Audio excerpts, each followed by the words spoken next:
سرکار اعلیٰ حضرت امام اہل سنت امام احمد رضا خان رحمۃ اللہ علیہ کی ولادت بریلی شریف کے محلہ جسولی میں 10 شوال المکرم 1272 بروز ہفتہ بوقت ظہر مطابق 14 جون 1856 کو ہوئی۔ آپ کا نام مبارک محمد ہے اور آپ کے دادا نے احمد رضا کہہ کر پکارا اور اسی نام سے مشہور ہوئے۔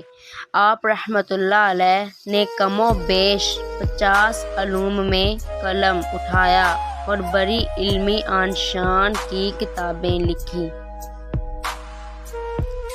آپ رحمۃ اللہ علیہ اکثر کتابیں لکھنے میں مصروف رہتے، 5 نمازوں کے وقت مسجد میں حاضر ہوتے اور ہمیشہ نماز باجماعت ادا فرمایا کرتے تھے۔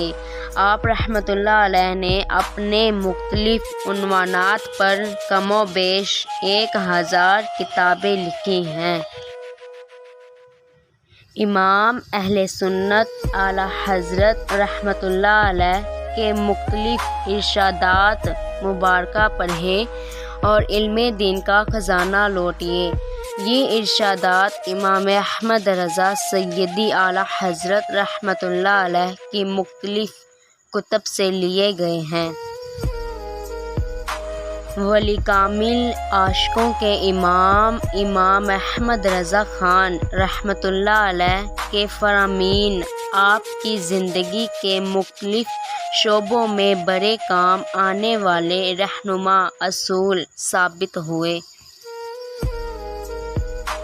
اعلیٰ حضرت رحمۃ اللہ علیہ کی اپنی علمی شان اور اس وقت کے اعتبار سے ان ارشادات کو حتی الامکان آسان الفاظ میں پیش کرنے کے لیے مواقع کی مناسبت سے بریکٹ لگائی گئی ہیں۔